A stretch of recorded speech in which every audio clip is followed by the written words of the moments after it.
Bom, continuando, né, com os estudos de associação, a gente já visto, né, que normalmente quando a gente faz estudos de associação, né, com um único marcador, a gente viu três problemas, né, o problema dos testes múltiplos, né, que está associado que normalmente quando a gente tem muitos testes, a taxa de erro do experimento normalmente aumenta na medida que a gente tem maior número de testes que estamos sendo comparados. Aí vimos algumas alternativas para controlar essa taxa de erro, como são corrigir por exemplo, corrigir para o número de testes através do teste de Bonferroni, ou utilizar, por exemplo, controlar o número de falsos positivos que a gente tem em cada teste. Outro problema nos estudos de associação, que tendem a aumentar o número de resultados falsos positivos, é, por exemplo, quando a gente não considera a estrutura da população, certo? Que normalmente pode trazer uma dificuldade, né, também aumentar o número de falsos positivos. E outro problema associado com os testes de associação é normalmente o problema, né, de superestimação daqueles SNP que são significativos, certo? Normalmente quando a gente estima, ou seja, quando nós fazemos um trabalho de associação para identificar aqueles marcadores associados com as características produtivas, além de determinar se o SNP tem efeito ou não sobre a característica, também estamos interessados em conhecer o efeito do SNP, tipo, quanto a presença desse alelo vai aumentar ou diminuir minha característica. Então, normalmente, né, para estimar o efeito desse SNP, podemos utilizar tanto o método de mínimos quadrados, né, ou a máxima verossimilhança restrita, né, ou máxima verossimilhança, para estimar esses efeitos. E normalmente essas estimativas que a gente obtém, ou na realidade esses métodos, permitem obter estimativas que são não viesadas. Só que pelo fato de nós escolher aqueles SNP que são significativos, normalmente, né, esses supostos, né, que os efeitos dos marcadores seriam não viesados, eles funcionam, né, na realidade como se a gente estivesse fazendo vários testes, né, repetisse nosso experimento em várias populações, né. Então, a gente pega a estimativa média em todas essas repetições que a gente obtém no experimento e obtém uma estimativa média, certo? Então, essa estimativa média provavelmente vai ser uma estimativa não viesada, certo?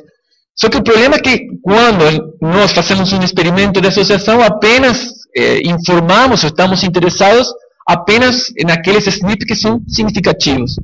Então, normalmente, essas estimativas que nós obtemos desses SNP, normalmente são viesadas, ou seja, são superestimadas. Pode passar, Connie. Pode passar, que eu já falei isso. Então, normalmente, quando realizamos um estudo de associação, o fato de apenas considerar aqueles SNPs, ou aqueles marcadores que passam determinado nível, determinado threshold, ou tem um efeito acima de determinado valor arbitrário, isso determina, né, que as estimativas desses efeitos normalmente são superestimadas. E esse efeito é chamado também de Bayes effect, na realidade é um efeito que, pelo fato de que apenas informamos ou consideramos aqueles SNP que são significativos. Então, por exemplo, pode passar, para que vocês entendam um pouco melhor esse problema de Bayes effect ou de superestimação, vamos supor que o valor, temos a estimativa, né, este seria o coeficiente de regressão que me indica, né, o efeito do SNP, certo? A estimativa do meu SNP, e vamos supor que essa estimativa, o valor de B é igual a 1, eu conheço o valor verdadeiro na população, né? A estimativa do meu SNP equivale a 1. Só que, na realidade, eu vou realizar vários experimentos, né? Vou ter sempre uma estimativa do meu valor verdadeiro, né? Mas se eu repito várias vezes o meu experimento, certo? Provavelmente a média dessas estimativas, por exemplo, desses N experimentos de associação para esse SNP, provavelmente vai estar bem próximo do valor verdadeiro. Mas, se desses experimentos eu apenas considero aquelas estimativas que estão acima de determinado valor, por exemplo, que aonde o efeito do SNP é significativo, eu apenas computo a média aonde o SNP foi significativo, provavelmente esse valor vai estar acima, né, do valor verdadeiro. Então vou ter um desvio, na realidade, um certo viés em relação da minha estimativa em relação ao valor verdadeiro. Então, no que acontece, o problema real é que quando nós realizamos um estudo de associação, quando apenas informamos aqueles SNPs que são significativos, normalmente a estimativa desses SNPs é uma estimativa viesada, mesmo que o método que esteja utilizando para estimar os SNPs seja um método que permite obter estimativas não viesadas, né? Pode passar, Cone. Outro problema também, que é associado com a superestimação, é que normalmente, né, ou na maioria dos estudos, né, quando utilizamos apenas um único marcador, o efeito do SNP é considerado como um efeito fixo no modelo. Então, quando nós queremos obter a estimativa do SNP, que seria o X-chapéu, certo? Seria a estimativa.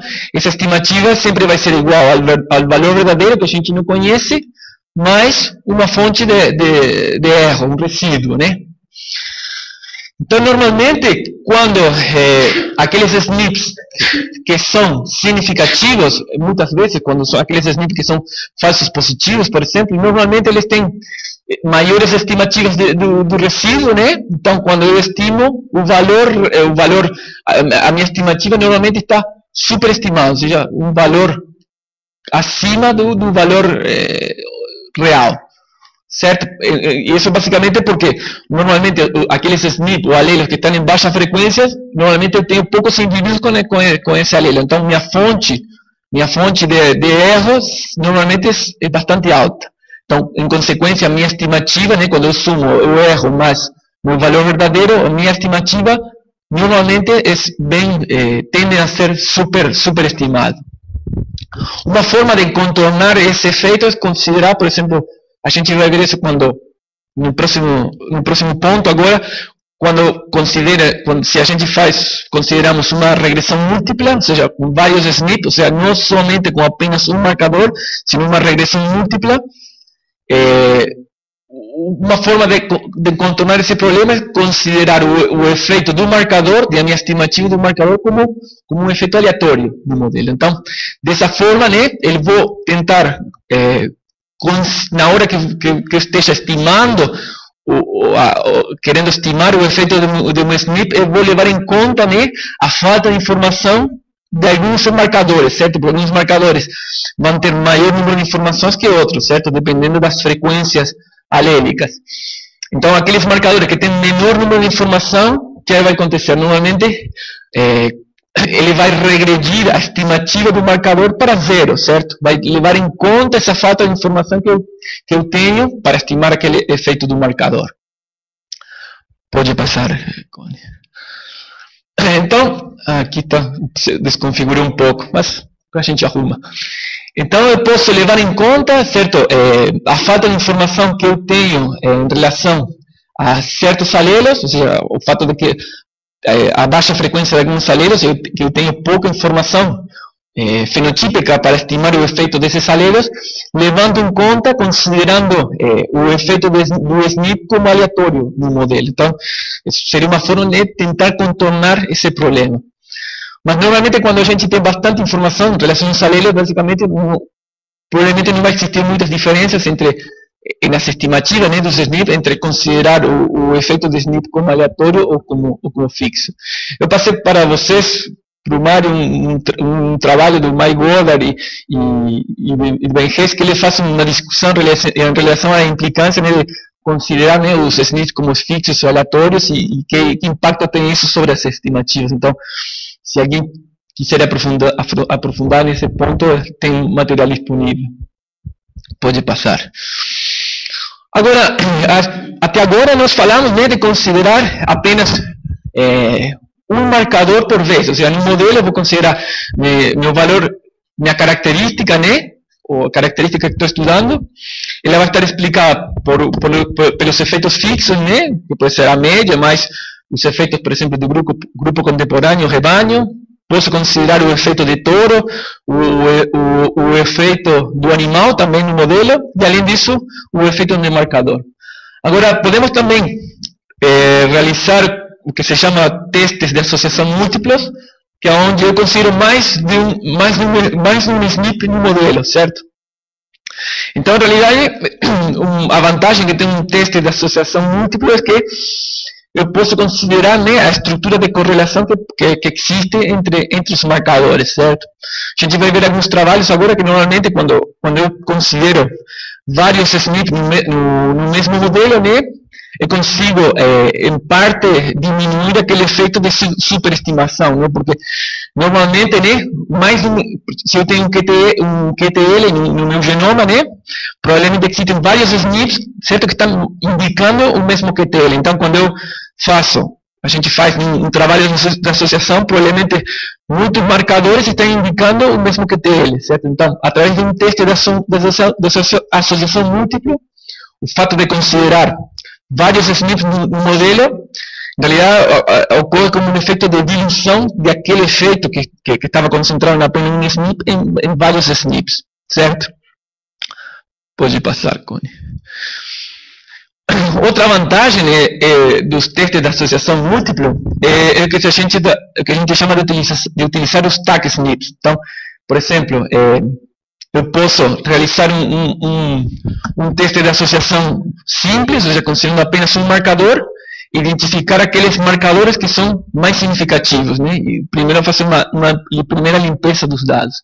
E posteriormente, né, identificar através de um teste de associação múltipla o que a gente chama de tag SNPs, ou seja, que são SNPs em determinada posição do genoma, certo, que estão indicando, né, naquela posição que esse SNP é altamente importante. Então, é uma forma, digamos, de reduzir, digamos, a quantidade de informação redundante, no sentido que às vezes muitos SNPs estão marcando o mesmo QTL ou a mesma informação. Então, o fato de apenas considerar um SNP, aquele SNP que está, por exemplo, com maior desequilíbrio com o QTL, seria uma forma de tentar reduzir aquela informação que seria redundante. Em relação a outra vantagem dos testes de associação múltipla, quando, por exemplo, eu tenho vários SNPs no modelo, eu posso estudar as interações entre os SNPs, ou seja, estudar efeitos, por exemplo, não aditivos, como por exemplo de dominância ou de epístase. Agora, isso fica bastante limitado quando a gente tem um painel de 500.000 marcadores, por exemplo, e fica bastante comprometido, né, o poder do análise, o fato de querer estudar todas as interações que existem entre os SNPs. Então, esta abordagem aqui pode ser realizada quando, digamos, eu, por exemplo, faço uma pré-seleção dos SNPs, certo? Pego aqueles SNPs, escolho aqueles SNPs que seriam mais importantes, né? Que teriam maior efeito sobre minha característica e posso estudar, né, a interação entre esses SNPs, certo? Pode passar. Então, um trabalho que foi apresentado no Congresso Mundial, que eles compararam, né, o efeito, um trabalho de associação, que estudaram a idade da puberdade, né, de mil novilhas, né, da raça Brahman, que foram genotipados com um painel de 50K, e aplicaram dois modelos para estimar o efeito dos marcadores. Um modelo de regressão simples e um modelo de regressão múltipla com vários marcadores. Neste caso, né, os marcadores, os dois modelos foram incluídos como efeitos aleatórios no modelo. No modelo, além do efeito dos marcadores, foi considerado o efeito animal, certo? E os efeitos fixos de grupo contemporâneos. Então, quando eles plotaram, né? Pode passar, Connie. Quando eles plotaram, aqui temos a posição no genoma de cada um dos marcadores. Aqui no eixo Y teremos os efeitos dos SNPs. Aqui seria os efeitos dos SNP obtidos na regressão simples e aqui na regressão múltipla, certo? No gráfico de cima, os pontos que estão em azul seriam aqueles SNPs significativos ao 5%, certo? E os pontos que estão em vermelho seriam os SNPs significativos ao 1%. E como vocês podem observar, se vocês conseguem enxergar que quando os efeitos dos SNPs, os efeitos dos SNPs estimados pela regressão simples, a magnitude dos SNPs foi bem superior, certo, em relação a quando a gente obtém as mesmas estimativas dos SNPs utilizando uma regressão múltipla. Então, em realidade, na regressão simples, né, o grande problema é que a gente está obtendo uma superestimativa, certo? Porque provavelmente temos aqui vários marcadores que provavelmente eles estão indicando ou traçando o mesmo QTL. Já quando eu faço uma análise de regressão múltipla, esse efeito, em realidade, tende a ser diluído no bloco, né, que estão presentes esses SNPs associados, né, com o QTL. Pode passar. Agora, um dos problemas, né, dos testes de associação múltipla é que normalmente, quando a gente considera um teste de associação múltipla, a gente normalmente tem maior número de parâmetros a ser estimados, que nesse caso seriam os efeitos dos SNPs em relação ao número de observações que nós temos, certo? Então, normalmente a gente tem 2.000 observações, certo? 2.000 observações fenotípicas para estimar o efeito de 500.000 marcadores. Então, mesmo que a gente considere esses SNPs como efeitos aleatórios no modelo, o fato de ter pouca informação determina que as estimativas, a variância do erro de estimação de alguns SNPs seja bastante alta. Então, isso em realidade compromete em realidade as estimativas. Então, a partir da manhã, né, quando a gente entra no módulo de seleção genômica, a gente vai ver que existem algumas formas de tentar contornar esse efeito, ou seja, de tentar ponderar, certo, que alguns SNPs vão ter efeitos significativos sobre minha característica, ou seja, vão ter algum efeito sobre minha característica, e alguns SNPs não vão ter efeito sobre minha característica. Então, em realidade, é uma solução para tentar contornar o problema da dimensionalidade, né, que tem o fato de você querer estimar o efeito para todos os marcadores. Uma alternativa para tentar diminuir, né, o número de marcadores, por exemplo, a serem utilizados em um teste de associação múltipla é, por exemplo, primeiro realizar uma análise de regressão simples com cada um dos marcadores, certo? E posteriormente pegar apenas aqueles SNPs que são significativos, certo? E considerar em uma análise de regressão múltipla. Mas existem também outras alternativas, como métodos que a gente chama de redução e de penalização de variáveis, que são, por exemplo, algumas técnicas algumas técnicas multivariadas, né, que elas tentam diminuir, né, a quantidade de informação ou ponderar a quantidade de informação conforme, por exemplo, a variância das estimativas. Então, por exemplo, temos, não sei se vocês já ouviram falar, um método tem sido utilizado, por exemplo, o método Statewide, né, que é um método de seleção de variáveis ou de seleção de SNPs, certo? Que ele vai considerando em vários passos, né, a inclusão, né, daqueles SNPs que seriam mais significativos, né, sobre minha característica. Ou método de ou, por exemplo, o método de componentes principais. Então, existem vários trabalhos assim, de estudos de associação que tentam diminuir, né, o número de marcadores a serem estimados. Outra alternativa, por exemplo, seria escolher, por exemplo, os SNPs, tipo, estudar o desequilíbrio de ligação no meu genoma, né, e naquelas regiões onde o desequilíbrio, por exemplo, é maior, ou seja, a chance de recombinação é menor, tentar escolher aqueles SNPs que seria mais representativo daquele bloco, ou seja, que me permitiria identificar todos os SNPs que estão naquele bloco que está em alto desequilíbrio. Então, seria outra forma, digamos, de reduzir, né, o número de estimativas. Ou a gente vai ver amanhã, né, que, por exemplo, uma alternativa é tentar diminuir o número de marcadores, por exemplo, de hacer un estudio de asociación considerando, por ejemplo, un panel menos denso, con menos marcadores, ¿cierto? Más que esos marcadores estén igualmente espaciados a lo largo del genoma. Y amanhã, a gente vai entrar com mais detalhe, nos métodos bayesianos e de seleção de variáveis, que eles, em realidade, realizam uma certa penalização sobre uma certa penalização a priori, sobre as estimativas dos SNP. Então, por exemplo, que eles consideram que uma certa proporção dos marcadores não vão ter efeito sobre a minha característica, certo? Porque esses marcadores não necessariamente vão estar em desequilíbrio de ligação com algum QTL, e vai existir outra proporção de marcadores, certo? Que vão estar em desequilíbrio de ligação com algum QTL, e que, portanto, vão ter algum efeito significativo sobre uma característica.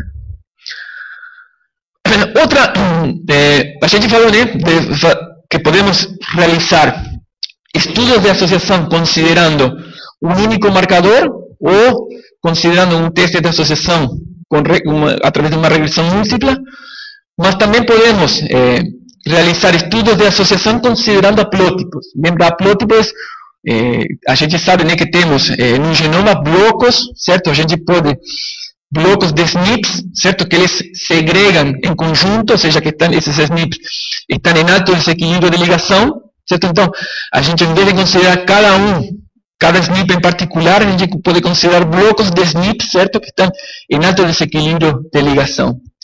Então, uma vantagem da utilização de haplótipos em estudos de associação é que a gente pode utilizar ou tentar captar a estrutura de correlação que pode existir entre os SNPs, Então, normalmente, o fato de a gente considerar, por exemplo, agrupar 10 SNPs em apenas um haplótipo, um bloco. Então, nesse bloco, em realidade, eu vou associar os SNPs que estão nesse bloco com minha característica. E a gente vamos ver alguns exemplos agora que normalmente o poder de estudo da associação, ou seja, a confiabilidade desses resultados, quando utilizo haplótipos ao invés de marcadores únicos, normalmente o teste de associação, normalmente ele tem mais poder. E outra vantagem seria que normalmente, mas isso aí é muito dependente, a gente vai ver que depende muito da densidade de marcadores e do desequilíbrio de ligação, que normalmente, quando a gente compara, o desequilíbrio de ligação entre um único marcador, que poderia ser um SNP, e com o QTL, ou seja, o desequilíbrio de ligação entre um único marcador e o QTL, normalmente esse desequilíbrio de ligação sempre é inferior em relação quando a gente compara o desequilíbrio de ligação entre um haplótipo e o QTL. Ou seja, com a utilização de haplótipos, a vantagem que tem é que a gente atinge um nível de desequilíbrio de ligação superior em relação a se a gente utiliza um único marcador. Mas isso tem algumas exceções. Pode passar, Cone. Pode.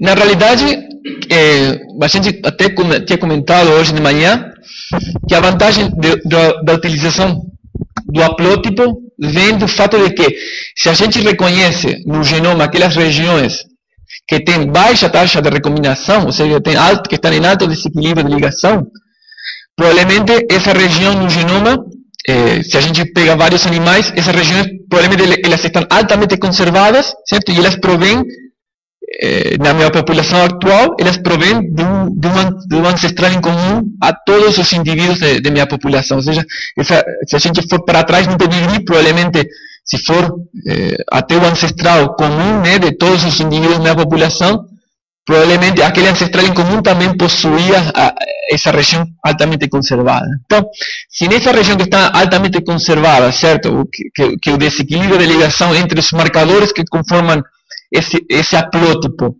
o desequilíbrio de ligação é bastante alto, e se dentro dessa região existe um QTL, provavelmente o desequilíbrio de ligação entre os marcadores que compõem esse haplótipo com o QTL provavelmente vai ser mais alto, bem superior em relação se apenas considero um único marcador. Pode passar, Connie.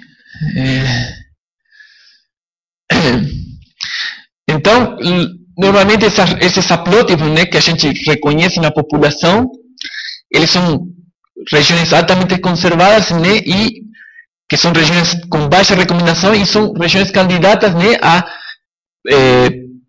encontrar, né, dentro dessa região um QTL que esteja associado com esse haplótipo. Pode passar, Connie. Então, para que fique um pouco mais claro, vamos supor que a gente tem temos um ancestral comum, certo? N gerações atrás, no pedigree, e esse ancestral comum deu origem, por exemplo, a dois indivíduos em uma determinada população, ou duas subpopulações, e por recombinação, né, algumas regiões se vão perdendo, mas existem algumas regiões na população atual que estão altamente conservadas, certo? Então, indivíduos da mesma população provavelmente vão compartilhar essas regiões conservadas.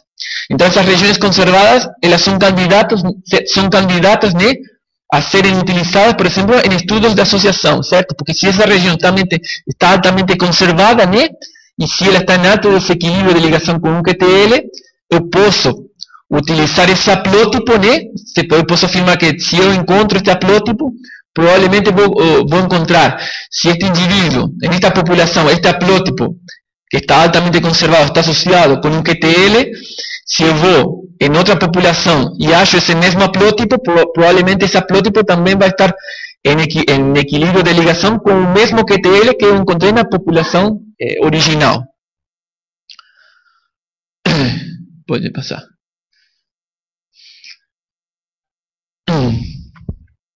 Então, na verdade, a principal vantagem de utilizar haplótipos, certo, é que a gente pode reconhecer aquelas regiões que são chamadas de genes idênticos por descendência, ou seja, que são regiões que os indivíduos de minha população eles compartem, ou seja, que têm a mesma sequência de marcadores ou de genes ou de alelos, certo? E que podem ser utilizadas, por exemplo, em estudos de associação. E essas regiões apenas são conservadas, né, pelo fato de que a recombinação entre os alelos dentro desse haplótipo, a recombinação é bem baixa. Pode passar. Então, mas a gente pode, por exemplo, ir em uma população, pega dois indivíduos, analisa, né, os marcadores que existem em determinada região, nos dois indivíduos, e a gente pode, muitas vezes, observar que dois indivíduos podem chegar a compartilhar o mesmo haplótipo nessa determinada região, só que esse haplótipo não necessariamente, esse haplótipo é idêntico por descendência, ou seja, não quer dizer que esse haplótipo, em realidade, esses dois indivíduos estão emparentados e que esse haplótipo provém de um ancestral em comum.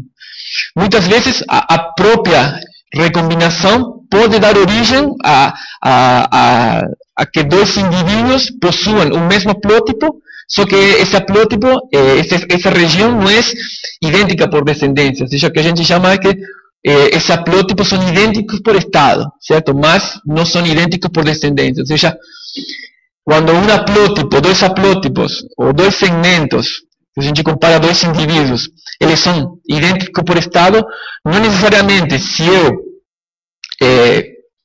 na população 1, esse haplótipo está associado com um QTL favorável, não necessariamente na outra população esse mesmo haplótipo vai estar associado com o mesmo alelo favorável. Por quê?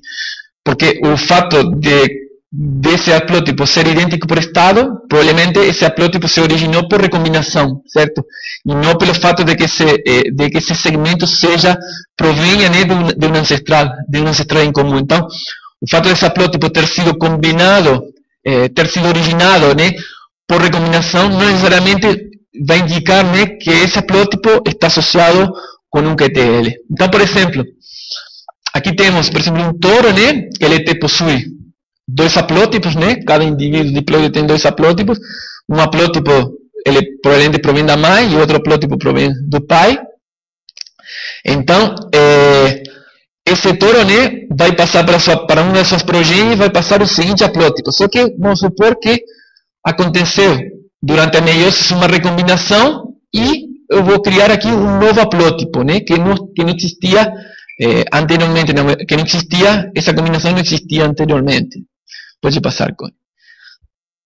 Aí, eu sei que na minha população, vamos supor, em outro trabalho que foi feito em outra população, eu posso encontrar o mesmo haplótipo, certo? A mesma combinação de marcadores nesse segmento. Agora, vamos supor, vou de novo, vamos supor que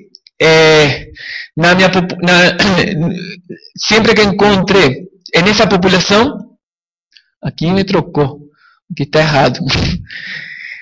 Em realidade aqui somente teríamos que corrigir, porque aqui teria aqui o Q maiúscula e o Q minúscula. Eu tinha corrigido, só que acho que não salvei. Porque aqui a ideia era mostrar para vocês, tipo, aqui estão invertidas as letras. Aqui seria Q maiúscula. Então, qual era a ideia de explicar para vocês? Que às vezes, por recombinação, certo, eu posso criar um haplótipo, pode ser que se origine um haplótipo, né? Que ele está asociado com um alelo que não necessariamente que está associado com um alelo de um QTL que não necessariamente é o alelo favorável. Mas quando... no de cima. Isso, no de cima. Mas eu vou passar para eles a opção certa. Então, aqui seria Q maiúscula, certo? Aí aqui está certo. Só que aqui, em realidade, seria Q maiúscula. Certo? Por quê? Porque aqui, o haplótipo que recebeu esta progênie, este indivíduo, ele foi originado por recombinação. Certo? Então, quando isso acontece, isso pode confundir, certo? O fato de que um haplótipo que foi criado por recombinação, ou seja, quando eu comparo este haplótipo que foi criado por recombinação, não necessariamente eles idênticos em estado com este outro haplótipo, mas não necessariamente eles vão possuir ou estar associados com o mesmo alelo do QTL favorável, certo?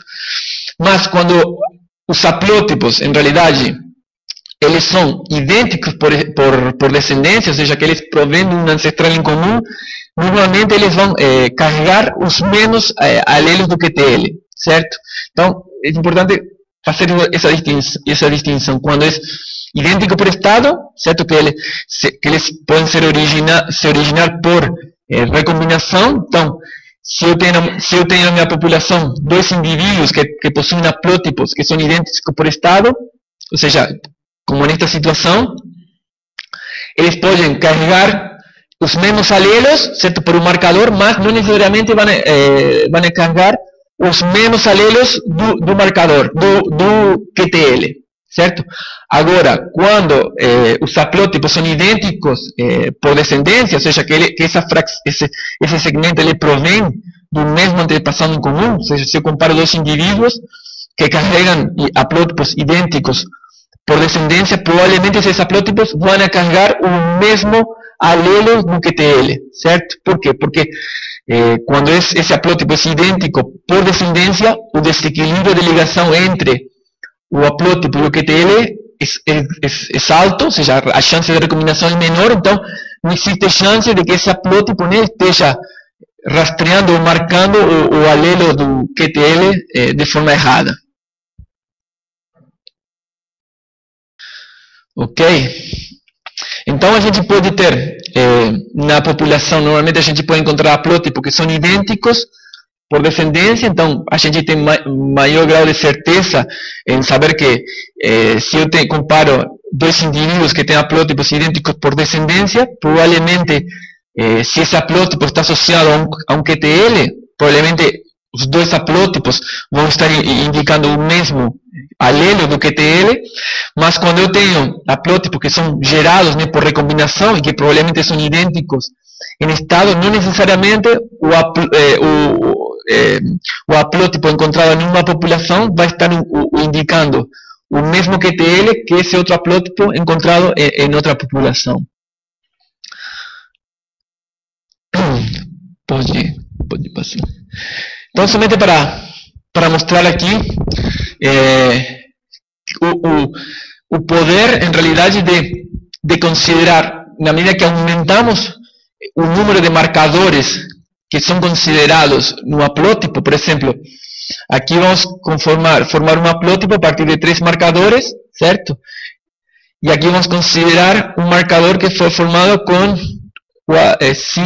10 marcadores, certo? Então, na medida que o número de marcadores que compõem o haplótipo é maior, a chance de que por recombinação se forme um haplótipo semelhante a este é inferior, certo? Ou seja, na medida que mais haplótipos, mais marcadores compõem esse haplótipo, a chance de que esse haplótipo seja idêntico por estado aumenta, certo? E em consequência a chance de recombinação é muito inferior. Então, quando esse haplótipo, por exemplo, está em desequilíbrio de ligação com um QTL, certo? Provavelmente o desequilíbrio de ligação vai ser bem alto quando o haplótipo está conformado por muitos marcadores. Agora, quando o meu haplótipo, na situação contrária, o haplótipo está conformado por poucos marcadores, a chance de formar, por exemplo, por recombinação, formar um haplótipo semelhante, né? Formar um haplótipo idêntico por estado, é superior. Então, não necessariamente, certo, a confiabilidade desse haplótipo vai ser inferior para indicar, por exemplo, o alelo favorável de um determinado QTL. Mas o problema, em realidade, é montar, a gente vai vendo que o grande problema é tentar estimar estes haplótipos, ou seja, determinar, tipo, quais segmentos cromossômicos, né, em alto desequilíbrio de ligação, ou seja, a recombinação ele é baixa, ou seja, é bastante, muitas vezes, problemático, né, de tentar determinar quais segmentos cromossômicos podem ser identificados, né, que a gente sabe que esses segmentos são idênticos por descendência, ou seja, que a chance de recombinação é baixa, e tentar utilizar essa informação em trabalhos de associação. Pode passar. E quando utilizamos, ao invés de utilizar marcadores únicos, a gente utiliza haplótipos, né, como marcadores, o modelo que podemos utilizar é bastante semelhante a um modelo aquele modelo que utilizamos quando usamos um único marcador, certo? Então vamos ter nuestra variável de estudo, os dados fenotípicos, né, o efeito da média, podemos incluir o efeito animal, certo? E uma matriz associada com os efeitos dos marcadores, certo? Pode passar. Então podemos estimar os efeitos dos marcadores da mesma forma que fizemos no caso de uma regressão com um único marcador, com um SNP. Pode passar com ele. Mas o grande problema dos haplótipos é que esses haplótipos devem ser estimados ou inferidos na população. Então, na aula na parte, acho que amanhã ou na sexta, a gente vai ver que existem diferentes formas de tentar inferir esses haplótipos, né? E o método de estimação de haplótipos, né, vai depender muito, né, da informação que a gente tenha sobre nossa população, certo? E da densidade de marcadores que nós temos. Mas, normalmente, esses haplótipos, né, a gente estima, quando nós estimamos os haplótipos, as estimativas dos haplótipos normalmente estão associadas, né, a um determinado grau de incerteza, né, porque por recombinação, certo, eu posso perder aquela combinação de alelos que existiam nos haplótipos. Então, normalmente, né, é bastante trabalhoso, né, estimar esses haplótipos, né, estimar a fase de ligação entre os diferentes marcadores, e posteriormente, né, muitas vezes é necessário considerar esse grau de incerteza nas estimativas dos haplótipos para nos estudos de associação ou de seleção genômica.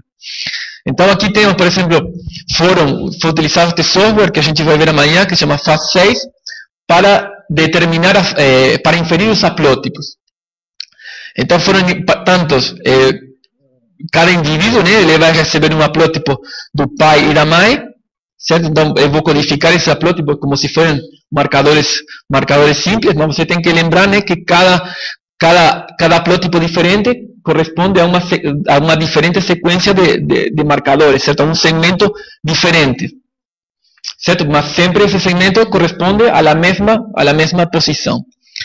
Então, a matriz X dos marcadores ela é relativamente simples, semelhante quando a gente considera apenas um único marcador, só que o número de efeitos, certo? Que normalmente a gente vai ter que estimar com os haplótipos, normalmente é superior, certo? Por quê? Porque quando eu utilizava apenas um único marcador, em uma determinada região, a gente tinha que estimar apenas um efeito, né? Por exemplo, no caso do efeito de substituição alélica. Agora, quando eu utilizo haplótipos, certo? Se, por exemplo, se eu vou construir um haplótipo com dois marcadores, o número de efeitos que vou ter que estimar, certo? Dependendo da combinação de alelos, com dois marcadores vai ser 4 efeitos, com 3 marcadores vai ser 9, e assim por diante, né?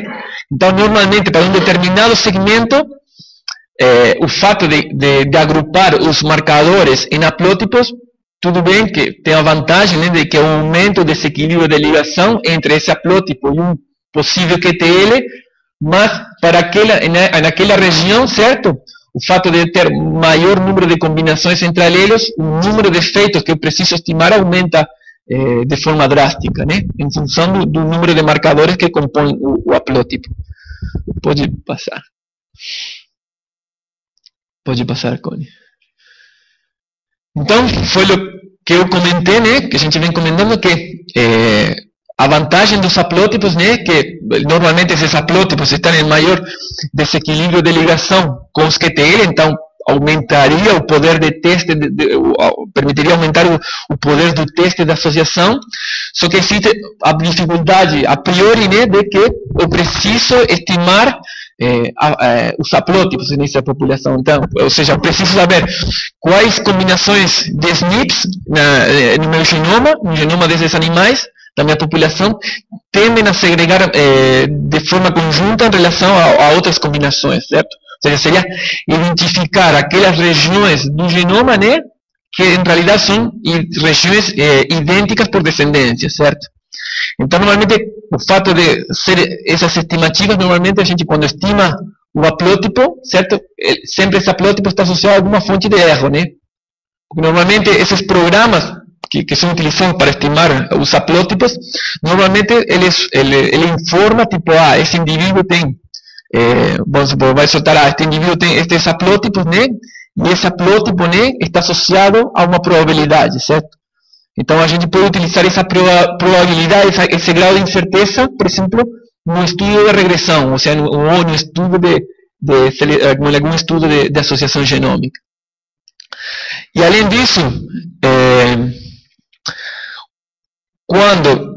como eu comentei, né, quando a gente utiliza haplótipos, normalmente o número de efeitos que eu preciso estimar aumenta, ou seja, eu vou diminuir a quantidade de SNPs, né? Porque eu vou agrupar os SNPs em haplótipos, só que para aquele segmento, né? O fato de eu ter uma combinação de marcadores, o número de efeitos que eu devo estimar aumenta em 2 a la n, certo? Sendo n o número de marcadores que eu considero para montar o haplótipo. Pode passar, Connie.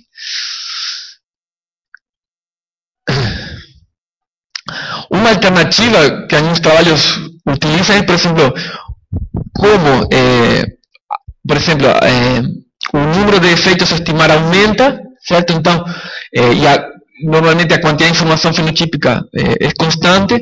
Uma alternativa é ajustar o efeito dos haplótipos como aleatório no modelo. Então, eu posso levar em conta, por exemplo, o fato de que alguns haplótipos estejam em baixa frequência, certo? Funciona do mesmo jeito da mesma forma como a gente tinha visto no caso de quando a gente considera apenas um marcador. Pode passar, Connie. Pode. Então, aqui um trabalho com dados reais, que eles estudaram, né, a acurácia, que seria aqui o poder do teste, certo? A acurácia de predição do efeito do meu QTL para diferentes números de observações fenotípicas, certo? E aqui cada uma das linhas representa diferentes tipos de marcadores, certo? Então, temos, por exemplo, aqui a linha de baixo seria considerando esta linha e esta linha, considerando apenas um marcador, ou seja, apenas um SNP. Então, aqui neste caso, a linha de baixo seria o SNP que estava mais próximo desse QTL. Aqui seria, esta linha seria haplótipo. Eles montaram um haplótipo, formaram um haplótipo a partir de 2 marcadores, aqui com 4 marcadores e aqui com 6 marcadores. Ou seja, nesta situação seria um haplótipo montado a partir de 6 marcadores, certo? Então, a maior acurácia, né, ou a maior acurácia de estimação foi obtida quando o haplótipo, né, era mais longo, certo? Porque estava composto por maior número de marcadores. Então, a chance desse um haplótipo bem longo, provavelmente, o desequilíbrio de ligação deste haplótipo era bem superior em relação a quando o haplótipo era de um tamanho menor. Ou seja, na medida que o segmento é mais longo, né, certo? E se esse segmento está em alto desequilíbrio de ligação entre os marcadores, a chance desse segmento estar em alto desequilíbrio de ligação com o QTL sempre é superior, certo? Em relação a se utiliza um número inferior de marcadores para montar o haplótipo. Ok. Agora, existe uma abordagem também que pode ser utilizada nos estudos de associação, também considerando os efeitos dos marcadores, os efeitos dos haplótipos, que até agora, digamos, a gente considerou, né, que um determinado haplótipo, né, determinados haplótipos na minha população, o mesmo haplótipo está associado com um determinado QTL favorável. Agora, normalmente, às vezes pode acontecer, né, que existe um conjunto de haplótipos, né, que não necessariamente eles carregam os mesmos alelos, mas que eles estão associados com o mesmo QTL, certo? Então, às vezes a gente pode, que a gente chama, construir uma matriz IBD, certo? Que essa matriz IBD, em realidade, ele considera a correlação que existe entre os haplótipos.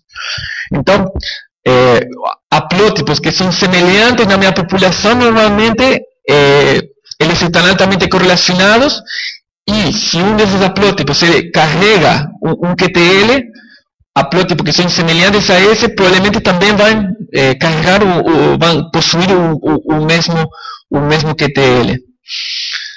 Então, uma abordagem é tentar construir uma matriz de covarianças entre esses haplótipos. E temos uma abordagem bastante semelhante à que a gente vai ver amanhã, que, por exemplo, é construir uma matriz de parentesco a partir de cada um dos marcadores, de cada SNP particular. Certo? Então, a gente também pode construir uma matriz de covarianças entre haplótipos, certo? Esta abordagem era bastante utilizada antigamente quando, por exemplo, o número de marcadores que a gente possuía, né, para realizar ou aplicar estudos de associação era bem inferior. Então, o pessoal tinha que montar esses haplótipos, né, para tentar aumentar o desequilíbrio de ligação, certo? E, além disso, considerar, né, a informação que muitas vezes que haplótipos semelhantes na população podem estar compartilhando, né, o mesmo QTL. Pode passar. Então, por exemplo, então, por exemplo, eu tenho aqui 3 haplótipos, né? Esses 3 haplótipos, a gente vê que eles são totalmente diferentes, certo? Mas, pode passar. A gente observa que o haplótipo 1 e o haplótipo 3, eles têm maior grau de semelhança, né? Certo? Então, eu posso concluir que se este haplótipo ele carrega um determinado QTL, o fato do haplótipo número 3 ele ser semelhante ao número 1, provavelmente eles vão estar carregando também o mesmo alelo do QTL. Então, eu posso construir uma matriz. Existe a possibilidade de construir uma matriz, certo? Que que vai possuir, né, a variância e a covariância entre os haplótipos, e considere essa estrutura de forma de incorporar essa estrutura no meu modelo de análise. Pode passar. Então, para construir essa matriz de haplótipos, que a gente chama de matriz G, que amanhã a gente vai chamar também de matriz G, uma matriz de marcadores, mas cada marcador individual, a gente podemos construir esses haplótipos, né? E existem alguns algoritmos, né, que permitem construir essa matriz que a gente chama de IBD, ok? Pode passar. Então, normalmente, quando eu consigo construir essa matriz de IBD, que vai ser uma matriz de covariâncias entre os haplótipos, na hora de realizar minha análise de associação, certo? Eu vou considerar minha característica, mais o efeito da média, certo? Pode ser o efeito dos poligenes, mais o efeito de cada haplótipo, certo? O haplótipo que o indivíduo recebe do pai, mais o haplótipo que o indivíduo recebe da mãe, certo? Pode passar. Então, vou associar, vou ter o efeito genético aditivo dos poligenes, mais o efeito dos haplótipos, certo? Então, o efeito dos haplótipos, ele vai estar distribuído, certo? Com uma média zero, e uma matriz, a matriz G, certo? Que vai ser a matriz dos haplótipos, associada a uma variância dos haplótipos, certo? Pode passar.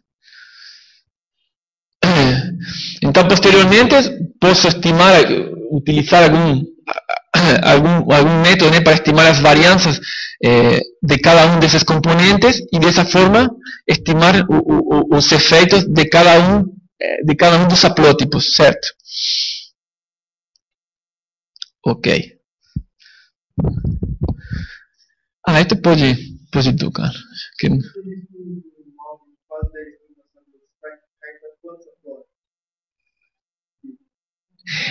O problema é que ele se centraliza em uma determinada posição, entendeu?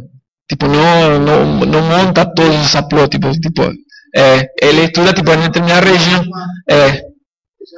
Não, eu não lembro exatamente, mas em realidade, tipo, você vai construir seus haplótipos, né, que vai ser de diferente tamanho dependendo da região do genoma. Ok.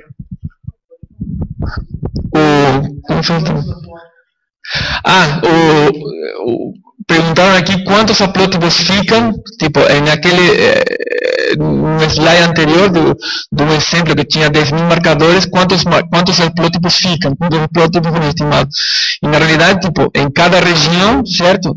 Em cada região, certo? Porque como no genoma o desequilíbrio de ligação é diferente, né, em diferentes regiões, existem determinadas regiões, né, que o tamanho dos haplótipos vai ser diferente em função da região do genoma que esteja considerando. Esto pode passar. Pode passar. Bom, então, quando a gente falou na primeira parte, né, da utilização de marcadores únicos, e agora estamos falando da utilização de haplótipos, né, como marcadores. Então,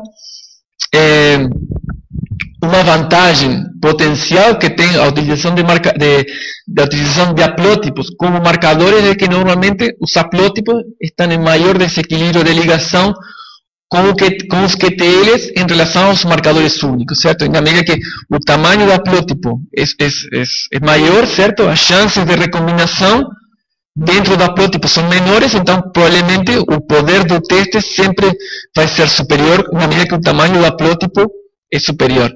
Agora, a principal dificuldade, né, dessa abordagem